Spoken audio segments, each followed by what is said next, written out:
Hi, welcome to Tea Time with Amie and Bev. Good morning. Every week, there's something that happens just before we come on, puts a big, huge smile on our face. We're laughing.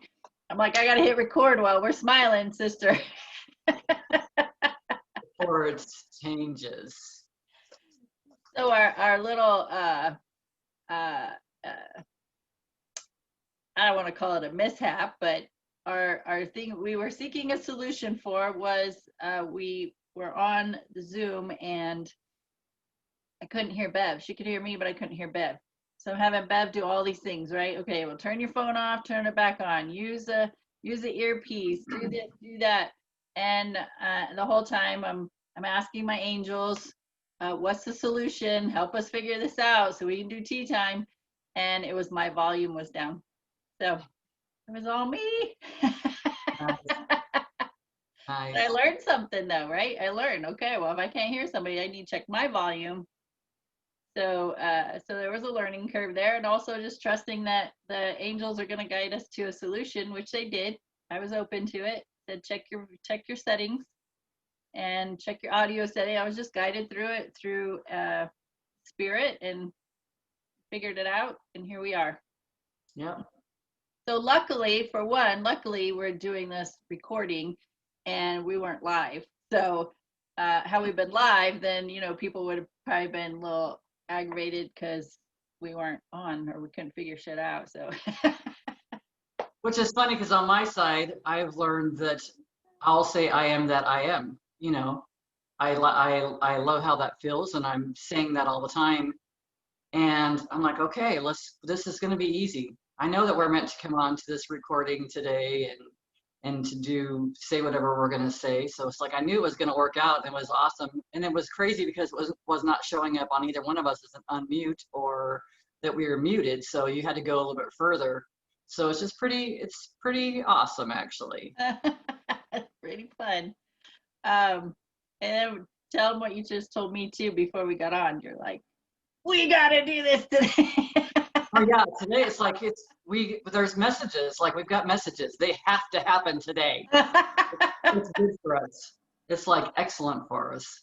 It's like, I'm in a good space and we have to do this today. It's like, okay, we'll get it.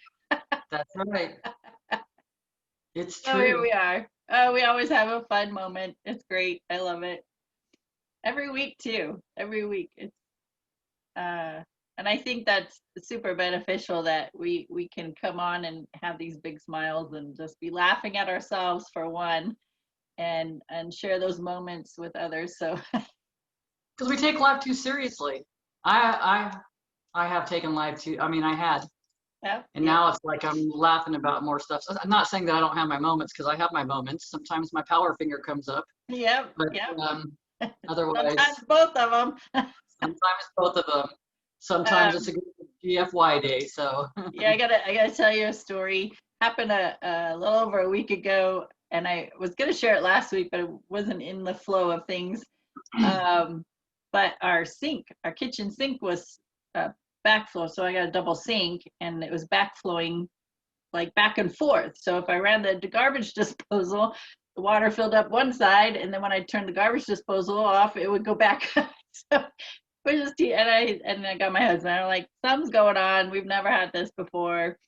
And so he goes, okay, put the plunger, or not the plunger, but the stopper on one side, right? So he can plunge the other side. Okay. So he's like, okay, hold the stopper. You got it? Like he asked me 3 times, you got it? You got it? And I'm like, yeah, I got it, right? And he's a big dude, so he can put a lot of force into pushing that plunger down, and the stopper popped, and the water came up and like went in my mouth and my face. that's disgusting. It was so gross. But the great thing was is I just started laughing. I was almost in tears. I was laughing. The previous Amie would have been pissed. Like I would have just freaked the hell out, right? And made a big old drama scene about it. But I just laughed, and he was laughing, and then he's like, "You got it?" And I was laughing so hard. I'm like, "Wait." Yeah, I got it all right. But yeah, right in my mouth, in my face, my eyes. So yes, I am my own entertainment. I'm home all day, like by myself, right? So I am my own entertainment. And if I'm not laughing at myself, I probably would go back to more on the depressed side Yeah. because being too serious, right? But I do. I laugh at myself all the time. And it's so funny. And that also is beneficial because you're training your mind, you're programming your mind to see things differently, and it sends a different signal to the body. So if you're in that space of being serious and getting mad, like the water got in my mouth, and getting mad about it and all that, that sends a very stressful signal to the body, which we know is not beneficial by no means. And because, it just creates you, it makes you get into that fight or flight mode, tenses everything up, blood flow is restricted, so when you laugh, it sends that more of a calming sensation to your body, because laughter actually relaxes us, because we're taking deeper uh, breaths, right? We're breathing deeper when we laugh.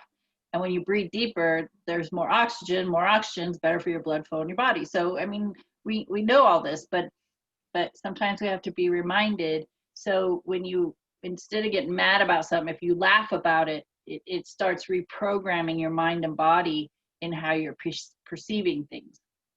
And it releases chemicals, right? Yes. The feel good stuff. It's funny because I was having a conversation this morning, and the conversation was, when we were kids, we loved to be tickled. My grandbabies are like coming up to me, come and tickle me, grandma, tickle me. They want to be tickled, and then we get so serious that we forget, and we don't want to have anyone tickle us. And it was because we lose control. Yeah. And it's like we're angry right then. It's like there was a time that I would not have, don't tickle me, but now I'm at a point now where it's like, go ahead and tickle me. I want to see if it still tickles anymore. What's my response going to be? And sometimes it's like, no, stop, or whatever. Yeah, But it's like, it just makes me laugh, though. It's because at some point we got too serious. Mm-hmm. Maybe it's our parents saying, you need to be more serious, get to work and go do these things. And stop being so loud. Yeah, we're in church, for God's sakes. But I'm sure I got in trouble for that a few times when I was a kid, because my mom took me a few places. But the bottom line is being too serious. That's not enjoying life. That's not fun. Tell me how that is good for anybody. It's not. It doesn't feel good. And it's spiritually, your spirit wants to have fun. All the time. Always, yeah. And it's be playful and have fun. But we got some damage going on from growing up, and it's learning to peel those layers back. Using the metaphor of an onion, there's thicker layers of an onion, and then there's those really fine sheer layers. And some layers are going to be a little harder to get through, and some layers are just going to come real easy. So it's okay. We've all had to go through it. All of us have to go through it. And the things to look at seem to show up in layers anyways. At first, it seems like when we're starting to go through all of this, for me anyways, it seems like there's so much at one time. But it's not so much. You just break it down to a feeling. Why am I feeling like this? Or how can I feel better than this? Or what do I need to look at that can, that I can affect the change? Or just asking questions, I think for me was like one of the biggest things, which I've talked about before. And you too, knowing that there's got to be more to it than this. We didn't just get dropped on the planet just to be angry and pissed off all the time and create boundaries from everybody. That's not what it was about. It was for us to all recognize that we're all connected, we're all one. There was so much more to everything. Yep. And I love, that you mentioned that there's gonna be layers to one situation. Yeah. There is. There's just many layers, because maybe first you need to get through the anger part, the anger, and there may be several layers of anger just for one situation or one person. And we get through those layers, then there might be a layer of resentment or shame or guilt, or multiple layers of each of those. But each time you move through and process the each layer, then it frees you up. It's like taking the layers of armor off your body, and each time you do, the less weight you're feeling. So, Yeah. I mean, the same with working out. The more weight you put on, the heavier it is. So think about that as your emotions. The more weight you take off, the lighter you are. And that's where we want to be. We want to be lighter, and we want to be laughing. You know, the whole idea is to process, right? It's not just stuff, and a lot of us in our history, we have stuffed these emotions or not wanted to feel them, or just added another layer of a barricade so that we didn't have to feel that. I'm not doing that shit anymore. I mean, but it's really just processing, and it's not, I think a lot of times we don't know what that means, but it's like processing how we're feeling, why we're feeling that way. Is it true? Do I have to feel like this? No. I mean, it's like we just recognize there's just so many different things that we do for our own reasons. It's never going to be the same reason as someone else, not necessarily, because there's so many facets to each of us and so many different experiences. We could grow up in the same home and have different experiences. True. So it's processing it, finding how you can process it. Yep. And it's interesting. So I had a lady attend a retreat one time that I facilitated, and I was talking about the lineage of siblings. And so if you think about it, each sibling, even though they have the same parents, each sibling is going to have a different experience. So if you have your parents, and then, well, first of all, you think about, okay, well, my parents got their information and knowledge from their parents, and then their parents got their information and knowledge from their parents, right? So if you go back in history and recognize how things have been handed down from generation to generation, first of all, then think, okay, you have the oldest child, and that child's been an only child, and it's developed its starting to develop beliefs and patterns and habits, and it's already taking in information. But at the same time that that's happening, the parents themselves are changing because now they have a child in their life, right? So their dynamics are shifting and changing, and the child is perceiving the life that's going on. So then those parents have a second child. Well, the second child is going to have a different perception of the older sibling and the parents based on how they are now, whereas the older sibling has the information from the parents before, right? And then if each child that's born after that, each one of them are going to get a different perception of the dynamics of the family. And the oldest one's going to have a lot more history to add to the mix than the rest. So by the time that last child's born and the parents are like, oh my God, go play in the mud already, leave me alone, right? They're not as, like, each child, they get less and less restrictive. Well, the oldest child's like, oh my God, I can't believe you do this with the younger one, because the younger one gets away with murder and you wouldn't let me, right? It's because how everybody is shifting through each child that's born. When I explained that to her, her whole world shifted in the way she was perceiving it. Her whole world.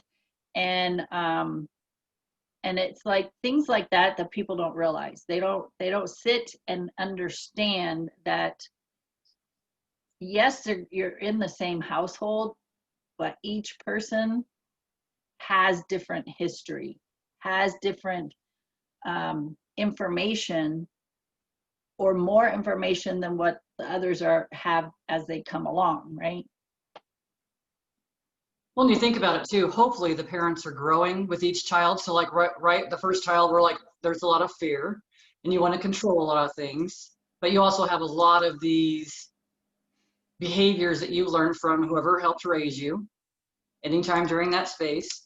And then hopefully, like we've talked about before, when we say things out loud, it seems to take away things, but it also helps us to recognize things if we're paying attention. So then when the next child comes around, we're a little bit more lenient, a little more flexible, because we realize that we don't have to be that controlling.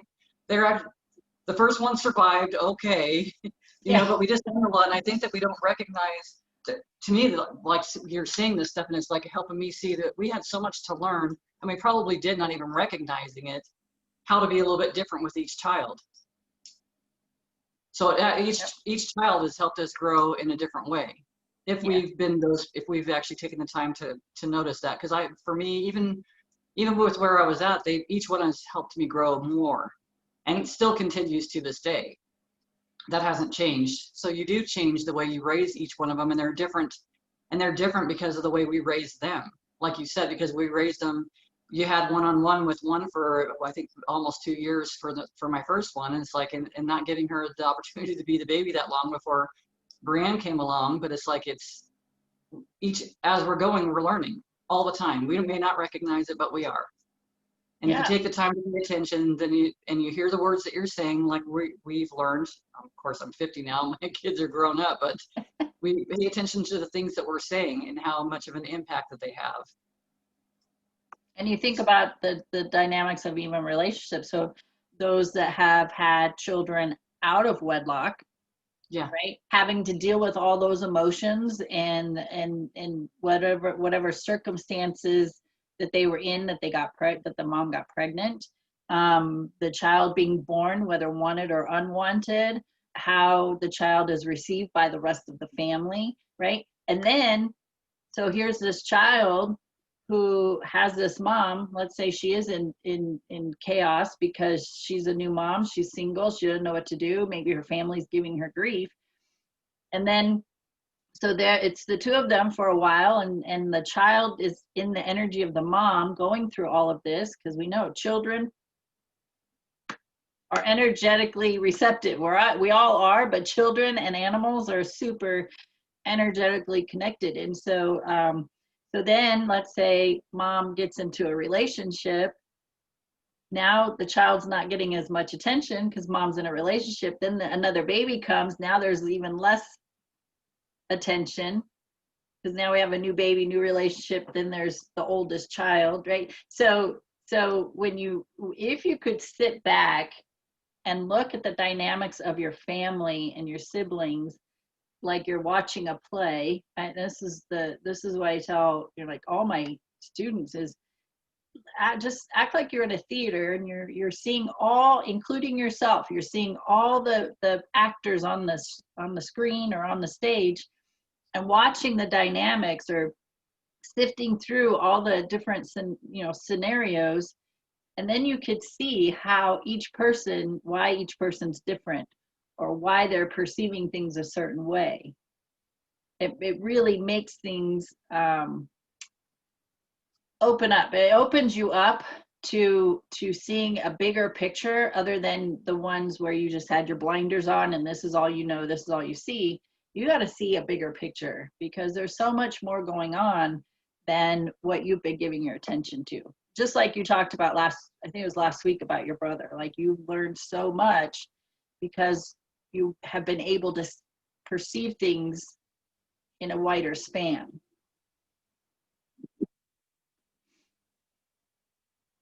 So. Yes. And I seeing things so differently. And like I said before, I still communicate. I still talk to him. I get it. Yeah. I know he understands. He's probably like, yes, you got it.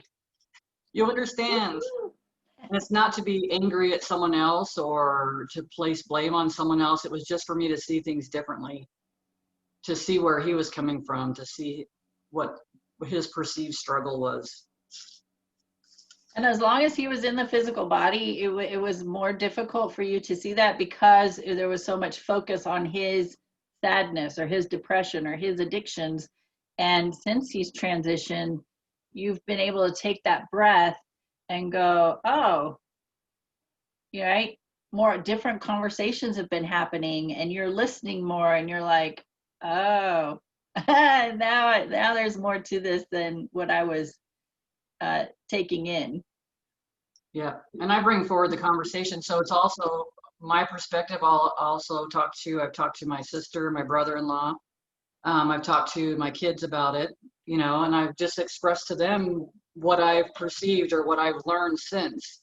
And it's like it's up to them to make a decision from there. But it's like if in any way it helps to open them up, and I don't know, I think a lot of times it helps to release ourselves. It helps us to be easier on someone else. It helps guide us into that more of an unconditional love. You know what I mean? Because there's just so many dynamics. It's hard to put conditions on people like that because there's just so much. There's so much for them that they've experienced, and there's so much on us too. So we just always do the best that we can, always. Yeah. Yeah. Yeah. My mom is a family of 6 siblings. She's the oldest. And to watch all of them, I've been fairly close with most of them. And my grandparents raised me pretty much for the most part. And so I was like their 7th child. So pretty in tune and knowledgeable of the things and the dynamics of each of my mom's siblings. And for the longest time, that was the thing. It was like, God, they were all raised by the same parents. Why are they? Every one of them is so different. They're all so different from each other. And when I started learning more about relationship dynamics in each generation and then each child and just looking at the bigger picture, then it made a whole lot more sense. And it's yes, we're all spirit and body, we're all energetically connected, but as in the human sense, we're all individual, we're all here for our own learning and growth. And so it's, recognizing that each person is just on a journey, and the way they perceive their own life, that's up to them. That's 100% their responsibility. 100% their responsibility. And it's nobody's responsibility to change it. Doesn't matter if you're your spouse or your sibling or your parents or your friend. We all have our journey that we are on for our own growth.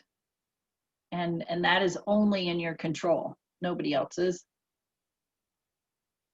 So when you're depending on other people to make you happy, to make you laugh, not their job. Nope. You're not paying them. You're not paying them to make you happy. You're not paying them to make you laugh. It's not their job. It is yours. And that's why it's important to become your own entertainment. I mean, we talk about self-love all the time. Love yourself. That's part of it. Laugh at yourself. Laugh at the silly things you do. If you go to grab the toothpaste and you grab the hemorrhoid cream, you laugh about it, right? You're just like, oh my gosh. It's funny. It's so funny, but because we're tainted with the heavy emotions, then it's more connected to I'm not good enough. Just because you grab the hemorrhoid cream, it's a confirmation. See, I can't even brush my teeth right. I'm not good enough at this either. And you start getting mad, and it's not that you're standing there processing that statement, I'm not good enough, but that's why you got mad. That's why you got mad, that you grabbed the hemorrhoid cream instead of toothpaste. Not the fact that that's what you did. It's an unconscious confirmation that I'm not good enough. And so everything just pisses you off. It just does. Even when you get water in your mouth and your eye from the plunger. So funny. That is funny. Was it last week when you took a drink and you got stuff in your eye? I did. And it was funny. I thought it was funny. It was. We laughed. That's what made us smile before we got on the recording. Right in my, I mean, it went right in my eye. Your eye was generalized. That's right. It just bypassed everything and hit my eye.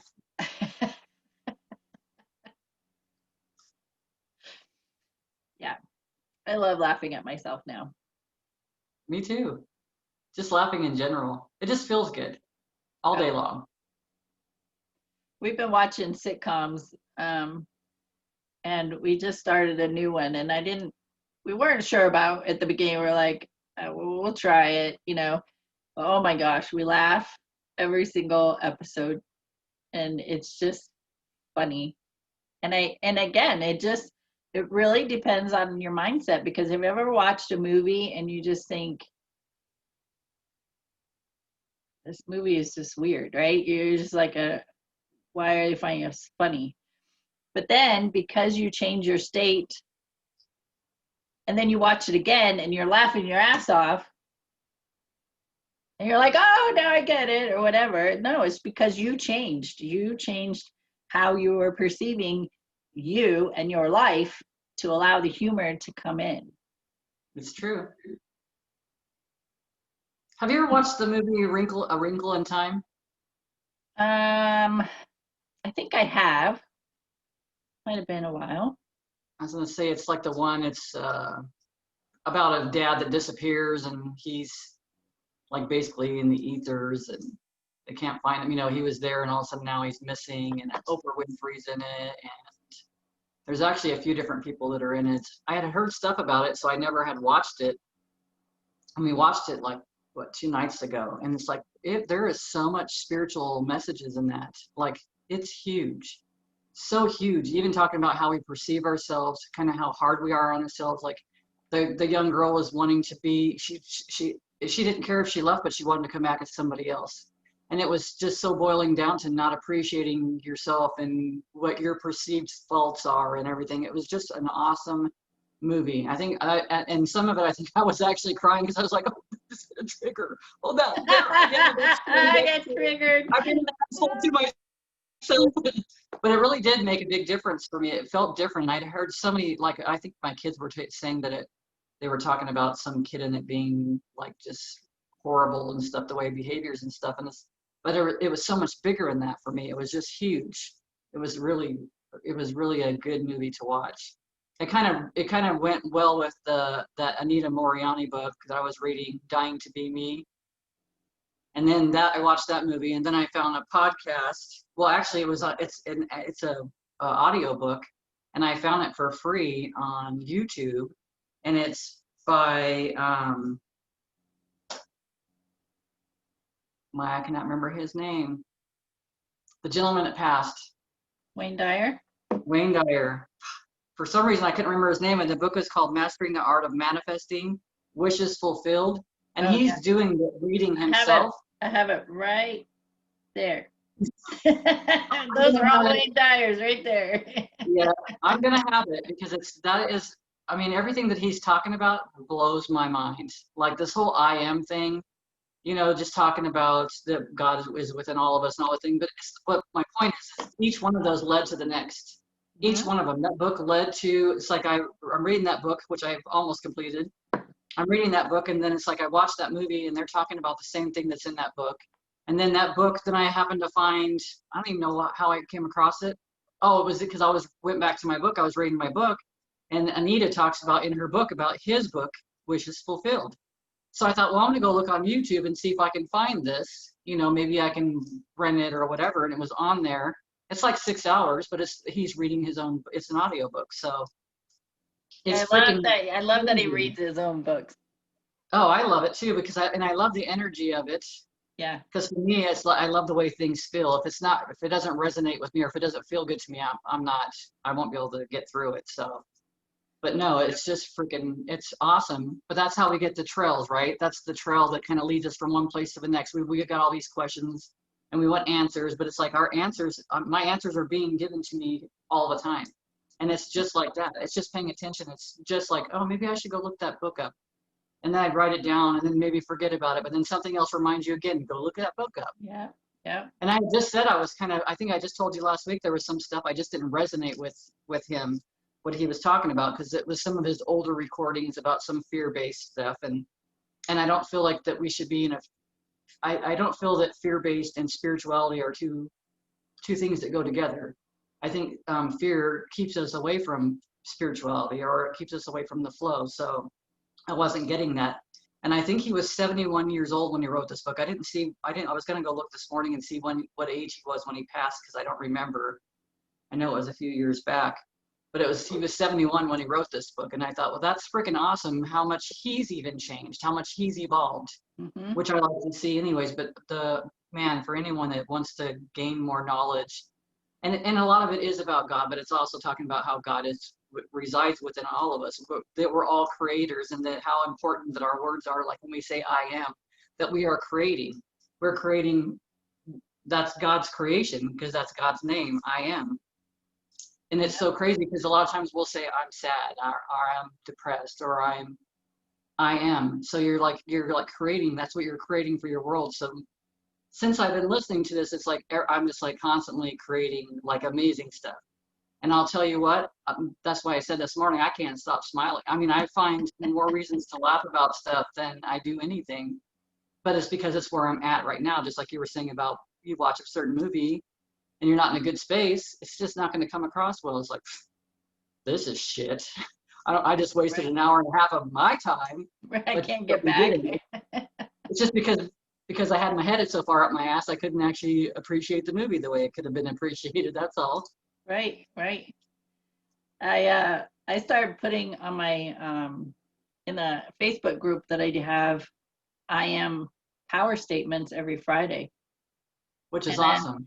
And I put in there, declare your power with this statement, and I want people to post it in the comments, because it's an acknowledgement. Because if you've been sitting there and you're like, I'm just a dumbass. I'm a dumbass, right? And you just, because everything you do just turns to shit, and that's just the energy that you're putting out. Well, you keep affirming that over and over and over and over and over. Whereas if I have a power statement, I say, I am brilliant. And so you can just feel that whole different energy and the power in those words. Whereas when you say I'm a dumbass, my body sinks. I'm like, I'm a dumbass. My head kind of droops and I get low in energy. But when I'm like, I'm brilliant, I like lift up and my eyes get big and my eyebrows do weird shit, and right, I feel that power in my body. And so we will always come back to recognize how you feel in your body. How are you feeling? Those statements, all you have to do is listen to your words. Listen to your words and you will notice how you're feeling. Also pay attention to the people that are around you. Like we go back to the same thing about how many people you have around you, because if you're constantly hearing that kind of talk, just like you said, as soon as you said that, you sunk down, your energy drops or it dips down. It's like, just pay attention. Is that the energy you want to be in all the time? Or do you want to be more in a joy state, or a more of a fulfilled state? Just looking at things differently. And it's not because that person's doing anything wrong that's around you. All they're doing is being a brilliant teacher and helping you recognize. That's it. That's it. That's all anybody in this world has been to you. Yes, it's true. And the more you shift your energy, the more the people around you will shift. They will either change or they will move on, in whatever fashion that looks like. And that is not your concern. What your concern is, what you're doing here with you internally. Yeah, because if you're recognizing it, let it be a reminder to yourself I'm going to talk better to myself, or I'm going to say more power statements, or I'm going to notice that every time I say I am creating my day, my moments, my future, my entire life. Everything that you're saying is creating. So being aware of all that stuff, and all that's doing is helping you to slow down and recognize what you're doing. Because usually if someone's doing something around you and you've got an attitude about it, or you got a reaction about it, as far as I'm concerned, for myself, there is definitely something there, because I've either done it before or I'm still doing it, and it's recognizing, how to shift. It's not to change it, but how do I shift it? Yeah. Wayne Dyer had that book, Wishes Fulfilled. And then after that, he wrote, there's a spiritual solution to every problem. Okay. And I believe it was 9/11. He tells the story, if you ever hear his story, that he wrote that book, and then he took a full page ad out in a newspaper. Mm-hmm. And the same day, or on 9/11, when the whole situation occurred, his ad was in the paper of there's a spiritual solution to every problem. He's like, that was not a coincidence. That, is universally spiritually guided. How is he going to know that this was going to happen on that day, right? So it's just fascinating. It's a little more interesting when he tells the story, but the whole idea that whole to be guided to write the book for one and name it that with that title, and then have simultaneously on the same day those things happen. And so that was pretty powerful. The other thing is, I don't know if you are aware of it or have watched it, but you remember The Secret. We've talked about The Secret. Well, they created a movie. It's called The Secret Dare to Dream, and it's actually like a movie. And it was pretty good. I liked it. I would watch it again. Okay. But it was about bringing in a man and a woman together, and she has kids, and she's got debt, and the way they think, the way they talk, like you just hear all of that and how things unfold. He's in tune with the law of attraction, and he's talking to them about it through their, getting to know each other. And it's like a movie, like a regular movie. And then just watching things unfold it's got funny moments and some serious moments, but it was pretty good. Good. I'll check it out. Yeah. Something happens in there, and he's like, I don't know why this isn't happening right now, but I'm sure there's a reason, something along those lines. I'm like, yes, I say that all the time. I don't get it. I don't know what's happening right now, but I'm sure there's a reason. And I don't always agree with the way things are unfolding, but there's a reason. But it's a process. It's just like, even for me, there's no way, if I would have read these books, I probably wouldn't have been able to read these books 5 years ago. I don't even know where I would have been a year ago if I was ready for it. I was ready for it now. That's why it happened now. I wasn't ready for that movie, A Wrinkle in Time, then when it came out, or even a few years ago. I was ready for it now. I could understand it out from where I'm at right now. And it's all right, because it's even like Wayne Dyer's talking in this book. He was talking about kind of like how it's almost like he was saying, like how we're being groomed or how we're being guided. That's creating us, because we didn't, it's back to the unlearning to be me, all the unlearning to be all the things that we were taught, being serious and not laughing, and work hard, just all these things that we learned, that it's not even really part of what's the reality of that we need to be looking at. It's letting go of a lot of that stuff so we can actually feel things again and see things again, and recognize that each moment is that we're being created. I mean, we're creating ourselves, but it's like, I feel like even for me, have been groomed along to even get to where I'm at to this point right now, to this understanding. Because if we didn't get to this point right now, how can we explain to so many people how we got there? First of all, because that's what you do with a lot of your teachings and stuff. This is where I was. This is how I got there. Me, I don't look at all the details to get to how I got here. I just know that this is where I'm at now. And before, I couldn't have done any of this stuff. I wouldn't be sitting here talking right now. Please, I never even wanted to see my face, and now I got to see my face in a corner over here.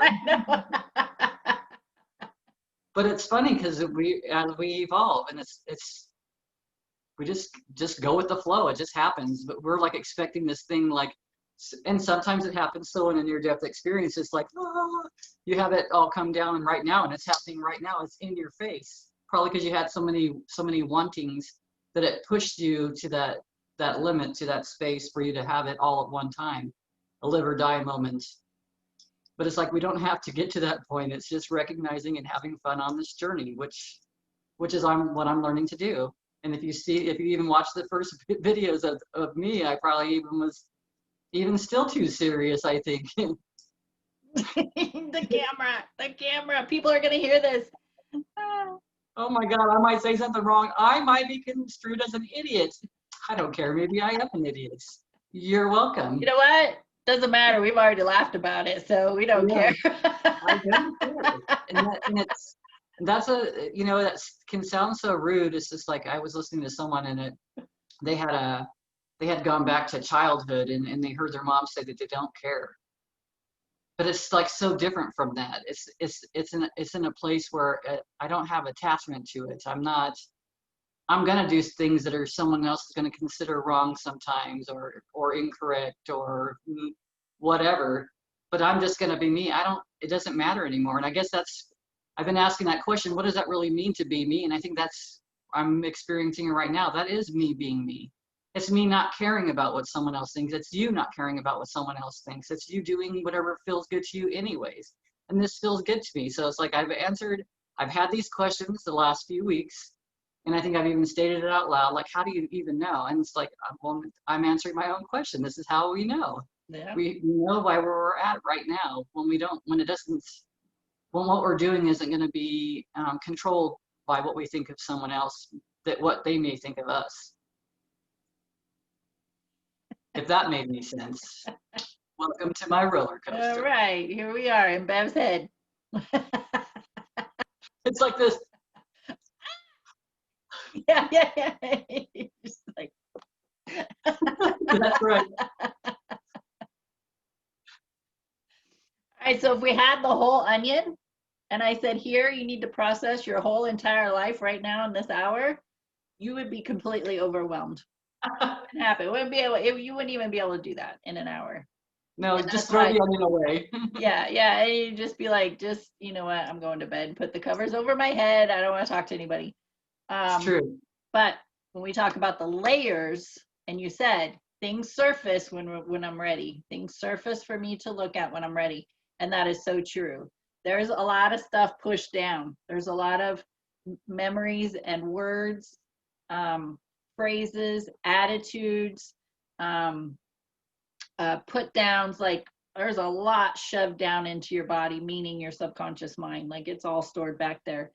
And if you were to bring all of that forward and have to process it within an hour, you wouldn't be able to do it. There's no way. You would be a mess. Like if you think you're a mess now, you'd be way worse. Like you would definitely need therapy. But fetal position in the corner crying. Yes. Sucking in your thumb. Yes. Yeah. Like rocking and whatever. Yeah. But that's why you just a layer at a time. A layer at a time. One layer of anger at a time. One layer of shame at a time. One layer of guilt at a time. Because you can't handle all of that negative emotion and process it right now. Even when you cut an onion, shit makes you cry, right? It burns your eyes and you're crying. You can't even get through an onion without crying. How are you going to process your whole entire life in a very short amount of time? So when you step onto the journey of your healing process, you're going to be going along and things are going to be, like you're going to feel lighter, but something's going to trigger and you're going to have an emotion surface. And you're gonna first, my thought was, at first was, I thought I was doing so good. What is happening? I can't even get this right. No, just grab the reins. You got this, process that layer. Once you release that, you're gonna go along, things are gonna be fine. You're gonna get triggered, another emotion's gonna surface. It's the process. That is the process. And I don't live my life each day going, okay, what's going to surface today? What do I got to take care of today? No, I laugh at myself. I engage in conversations. I do these recordings. I'm working on my business. I'm living life. And then when I get triggered, then I take the time to process and then I go back to my life, right? So don't go looking for it. It will come and you will know when it comes. So just handle the layers as they surface. In the meantime, in between is when you live and live lighter and live with more humor and embrace life more.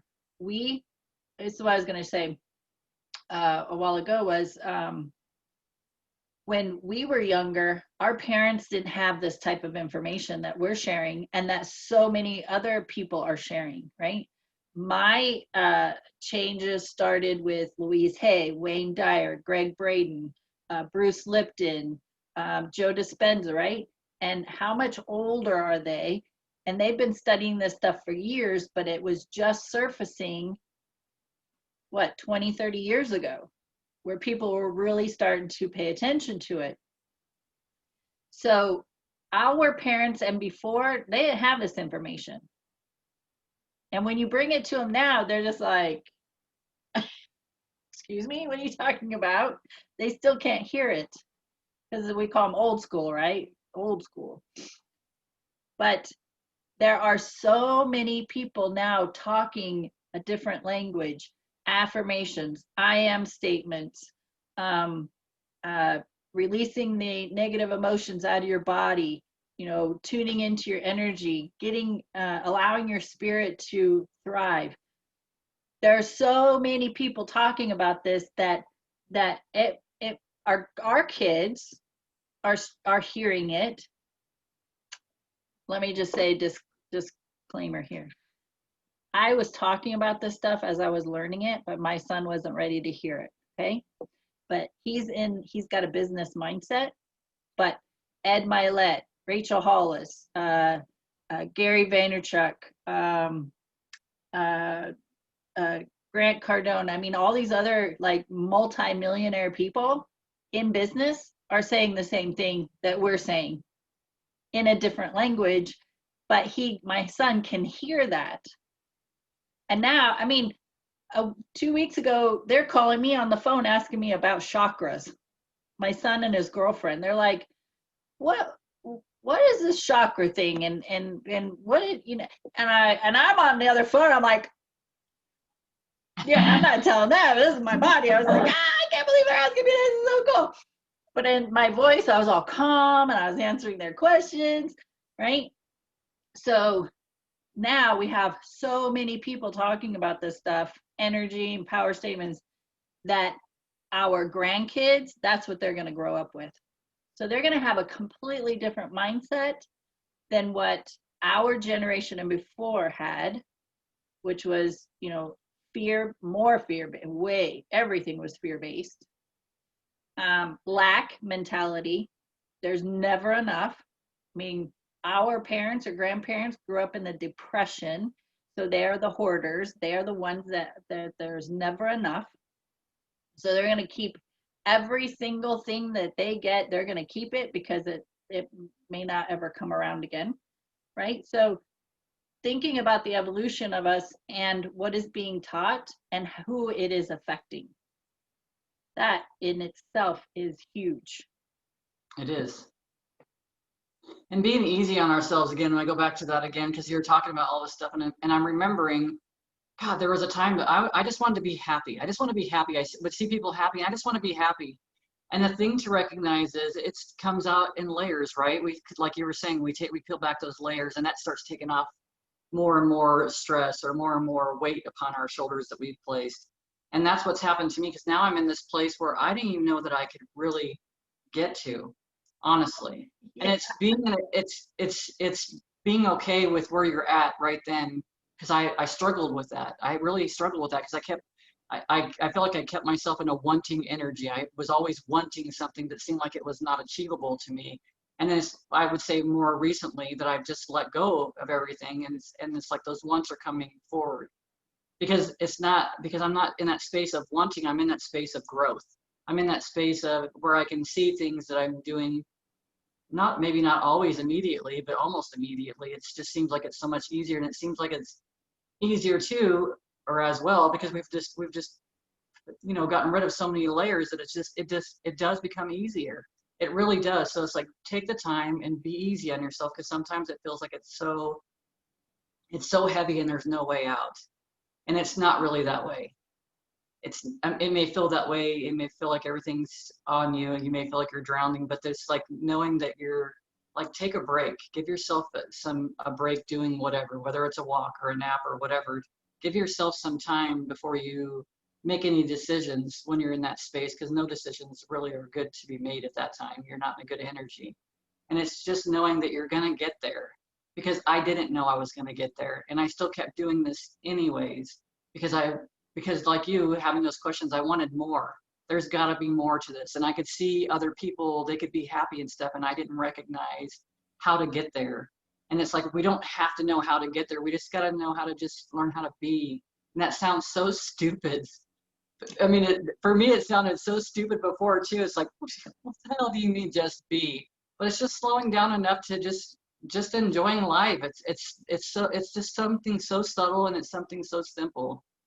But be easy on yourself, and then you'll get to that happy space. You just will, because Jesus Christ, Mary and Joseph and the everybody whole else, team.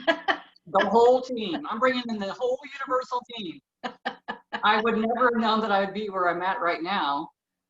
I wanted it, but I didn't know how to get there. And it was just I just let go of everything. I just let go of everything. And I've been able to be in a space where it's quiet and I have more time to myself to process things. So it's giving yourself time. We don't always have that when we're raising our kids and stuff, but it's finding time. There's always a couple minutes to ourselves. And in that couple minutes, we could just be doing some deep breaths, and that helps to reset you and revitalize you. It's just like you're in a meditation, so you're gaining more out of it than you think that you possibly are. It's just, and you're getting centered, but it's just realizing that we're all on this journey, and sometimes it feels like it's impossible, but it's not. It's so possible. It blows my mind from where I'm at right now. It blows my mind, Oh, because I'm I with didn't you. think I could get there. I'm with you because I say this a lot is if you would have known me 20, 30 years ago, I was a completely different person.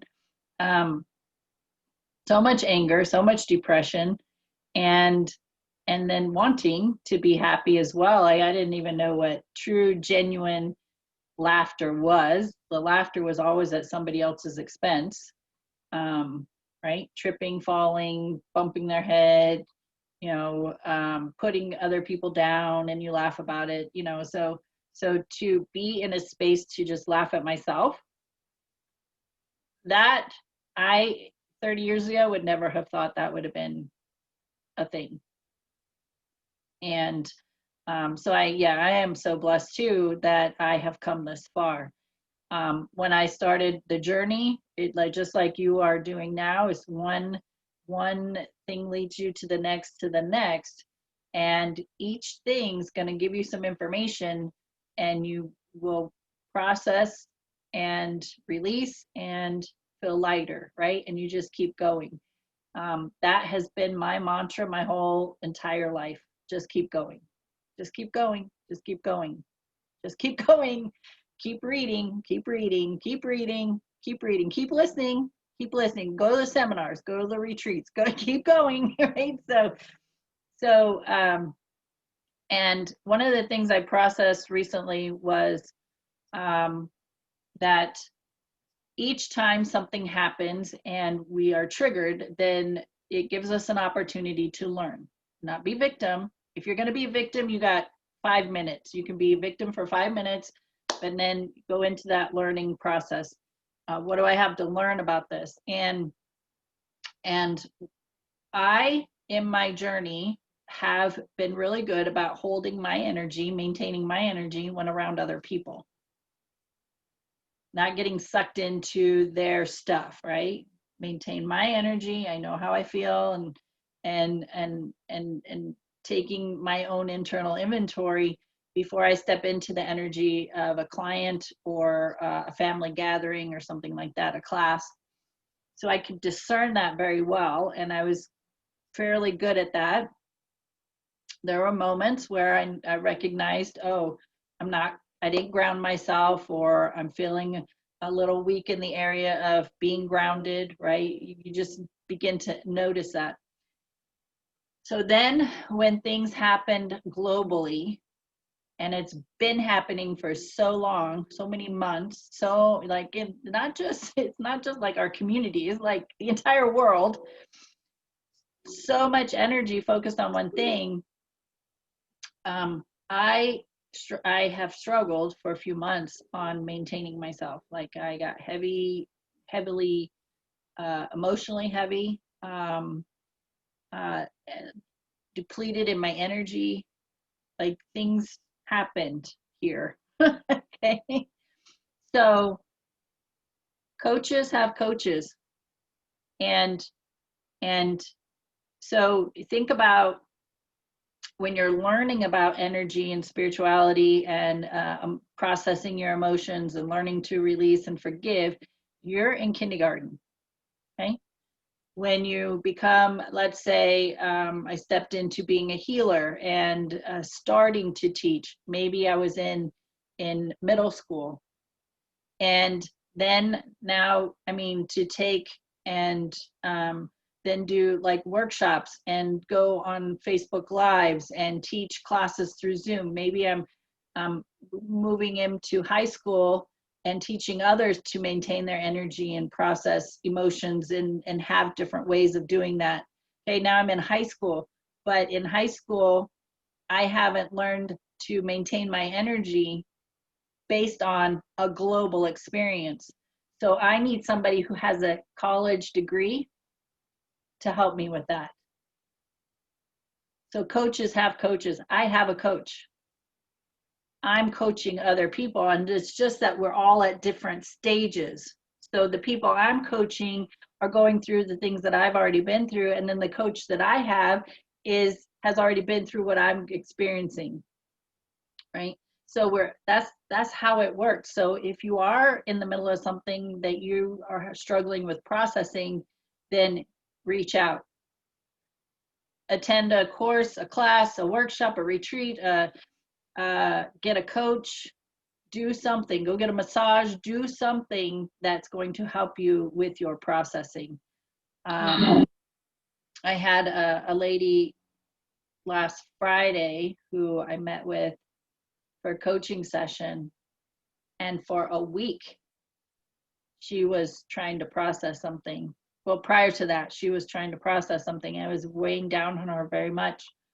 She finally reached out. We scheduled the appointment. So for, let's say, a week and a half, she was going through this processing that was really weighing her down. Like she was so beside herself with this situation. We sat down like in 20 minutes, bam, we were good.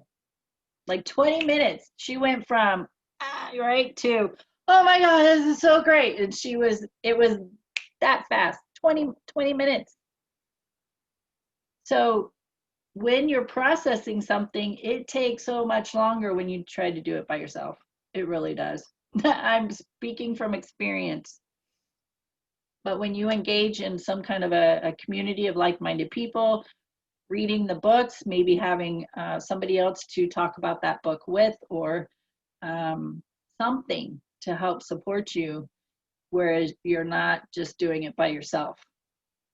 Exactly. It does make a big difference because I even still do that and I'll still process things. And we've talked about it before. Sometimes even talking about it or out loud, it sounds foolish, but it just felt some of the stuff that we put in our mind, it sounds kind of crazy, but it's being all right to be around. I have a great partner. I'm a great teammate that I'm with now. And it's like, it's being able to communicate that stuff out loud, and for that to be, I'm helped so often, more than not.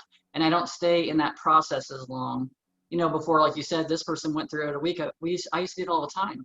And it's like when we start spinning the story in our mind, it gets worse and worse it's because our energy starts dipping more and more and more, which even goes back to what you were saying. And it's like, when you're in a space, if you maintain, and I'm not always in that space.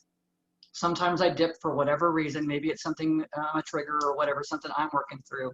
But if we can more than not maintain this higher vibration, we are so much more beneficial regardless of what's going on globally.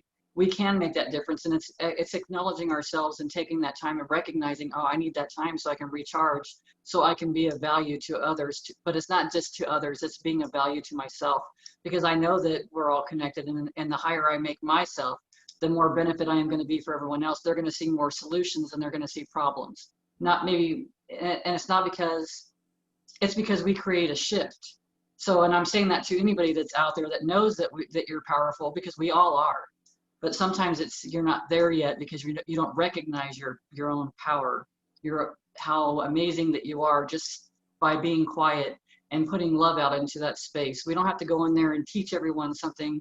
We don't have to say something to everybody, but we can affect everybody just by our energy. You've even talked about how much they've done tests and stuff. They've talked about when you're focused on your heart energy, how much it can expand out beyond ourselves.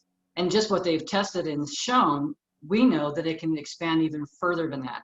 So each of us, when we're in that space, is really, when we're in that great space, is to turn around and then look at the stuff that's going on in the world, but look at it with solutions. Look at it from a love space. And it's like it's going to shift. It will shift. Because right now it looks like it's a fear place. But we have such an influence and we are so much more powerful. They've even said, and I don't know numbers and stuff, but they talk about how much of when someone's in a positive space, how that one person can affect so many other people. And it's like beyond what your mind can comprehend, but that you don't have to comprehend that. You just have to focus on here and getting to that place. We make a difference every day, each and every single one of us, whether we're in a good space or what we might perceive as a not good space, because that not good space is a learning space. So it's still good. So the whole point is shift your shit and get in your heart. That's right. Quit worrying about every single thing that's going on right now, because your worry is dragging the energy down. It's not helping. There is no solution in that. Yep. And that's on a small scale. That's all the way to the small atoms, and then how we can affect everything, because we do. Yep. Because there is no solid anywhere. There's no solid anywhere. It's all energy. There's space everywhere. So there you go. There you have it. Shift your shit and get into your heart and laugh. And you'll laugh a lot more. And just by being in the space that we're in right here shifts everything. So when you show up with us every week and you hear what we're talking about and you internalize it and then you go live your life using these tools or this information, you are shifting your shit and you're shifting the energy around you in your environment everywhere you go. So you're doing your part just by that alone. Doesn't mean you have to become a teacher or a speaker or do Facebook Lives or anything else like that.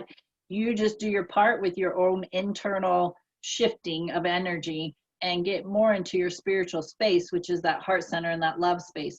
And then when we shift the energy, then we can be more solution oriented instead of focused on the problem and in the mud and in the guck. So shift your shit, get in your energy space, let your spirit laugh, have a great time, enjoy your life, what's left of it, because that in itself is not guaranteed ever, ever, ever.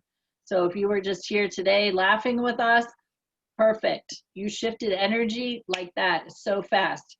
And we want you to continue to be in that space. And that's why we show up every week to do this. So we want to thank you for being with us with Amie. Tea time with Amie. Every week I do that. Tea time with Amie Bev. You keep saying that. You do it right every single week from here on out. At the beginning, I say, hey, welcome to Tea Time with Amie and Bev. But then when we end, I'm like, thanks for being with Amie and Bev for tea time. Just like reverse it, I guess, because it's at the end. So thank you for being with us. We love you, and we will see you next week. Have a great week.